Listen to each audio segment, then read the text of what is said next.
everybody, I'm Freddie Stokes, director of True, and you're listening to the 10-year anniversary DVD re-release commentary. I'm here with... I'm Vanessa Hyde-Simpson. I wrote the autobiography Into a Thousand Pieces, which the film True is based on. And I'm Riley, and I play Vanessa in the film True. Classical and contemporary music in the score. You know, you can't follow Mozart with cool...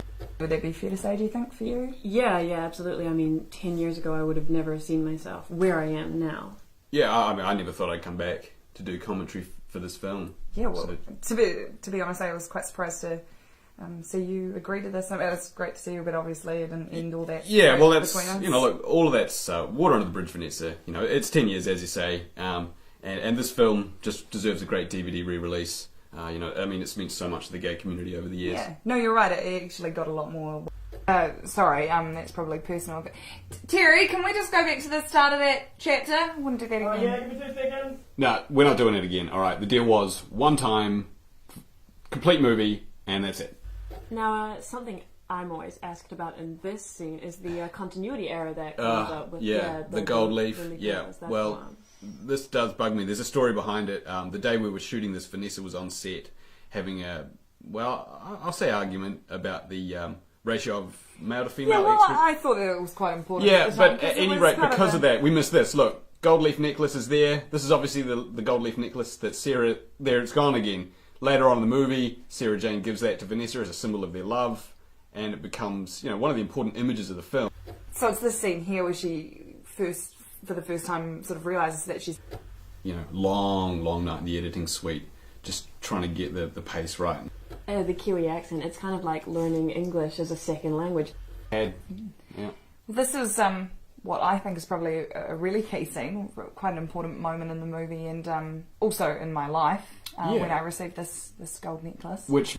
They got that chemistry really well done. I think being friends really helps with that kind of chemistry. And I've been happier, I've got to tell you. Oh, now this coming up on a very key scene, probably the key scene in the film. Wouldn't you agree with that? I don't know that we'd call it a key scene. Well, but certainly one that people discussed. You know, there was a lot of controversy about it at the time. Yeah, probably for the wrong reasons, to be honest. But I mean, you know, what's wrong about it, really? Well, well, let's not open that right now. Okay.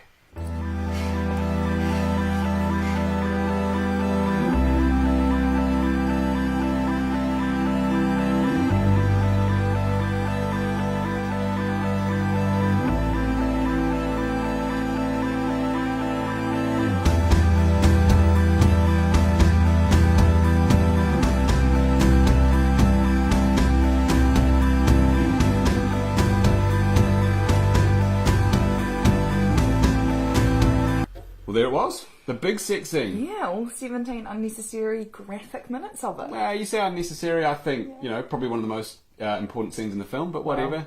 We actually did shoot for about a 25-minute. Monroe, I'm a really big fan of Stanislavski, and that's the method that I like to use, so I was really lucky to be working with someone like Freddie. You were. Obviously, entirely how I pictured it visually when I was writing the book, and obviously... What I remember mostly about this scene, other than the fact that it was pouring with rain, was the shoes. We spent an entire morning in a wardrobe picking out the shoes, and you don't even get to see them. Yeah, I'm just going to just cut you off there, Riley, if that's right. Great, interesting stuff about the shoes, no doubt, but I'd just like to go back to what we were discussing earlier, Vanessa, about the love scene. What exactly do you think you need to bring up again now, 10 years later? Well, I never got to defend the reason for the sex scene, alright? And I know you weren't a big fan of it, but the physical stuff was important. 17 minutes of graphic sex was not important. Graphic or not, the physical stuff's important. That's why we have to have it in there. Oh, please don't nail the physical stuff is more important than showing the love development. There are so many other ways to show that. That's a male-female thing, alright? That's what you did 10 years ago. That's why I left then. That's why I'm going to leave now. Do not walk out of here. This conversation is not over. No. So, well, the shoes, it was actually in my contract that I got to keep one pair of shoes that I had worn, and I picked these ones, and I actually wore them to my first Teen Choice Awards, and then afterwards I sold them on eBay. Alright, well, you know what, I'm not going to walk away this time. I'm going to stay here and finish the commentary on my movie that I directed. Okay, this whole thing's not about you, Vanessa. It is about me. It's literally the story of my life. Yeah. Well, your book was all right. The movie was amazing. Okay, your book spent 4 pages talking about a gold leaf necklace. Who do you think you are, J.R. Tolkien? I still think I'm a lesbian, but I don't really believe in labels. I've been talking for a while now. Freddie, do you have anything you want to say on this scene? Yeah, there's something coming up that's moderately interesting. How could you do that? Yes! Why? I did it because I love you. I hate you. The line, though, was, I did that. I did that because I love you. Yeah. Oh, I hadn't even realised, but it flows really well the way it is. Well, it flows all right, but, you know, we have a script for a reason, I think, Riley. It's such a minor detail. It's one word. Yeah, but that's what acting is. It's all about Gigantic. details.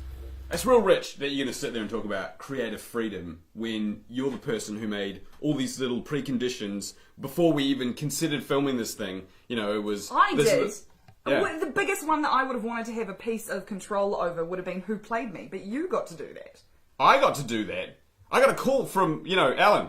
Alan at the studio, he says, great news, we're going to get the rights to the book. She's got one condition, and that's that Riley plays her in the film. No, I said, fine. I remember getting the phone call from the studio saying, we've got Freddie on board, he's the director, and I was so happy about that, but his one condition is that he gets to choose who plays you, and he wanted Riley. Riley? It's a I never conversation really we had. wanted Riley from the The get-go. whole time I was writing the screenplay, the only we were person I talking could about ever actresses. think of The to play person me that I would wanted to be play you was Nikki Brick. Brick. So neither of you wanted me then. Well, it's not that we I didn't. Probably it is. I don't see Five either of you on the teams. cover of both. And you know what? I have the Teen Choice Awards to host tonight. You know what? Fuck you! Man, so Nikki Brick, eh? Brick. That is crazy. Imagine that. Yeah, I can't believe that we shared that vision. It's unreal. What did she even end up doing anyway? I think... Was that when she was doing that Alaskan survival movie with, That's right. real Yeah, cold- and that's where she lost the 6 toes to frostbite. That's right. Of course. No, that makes sense. That's crazy. But didn't she do well on Dancing with the Stars? You should meet her. I would love to meet her. Yeah. I would. Well, we're at the end of the movie. Thanks very much, everyone, for listening to the commentary. I've personally really enjoyed doing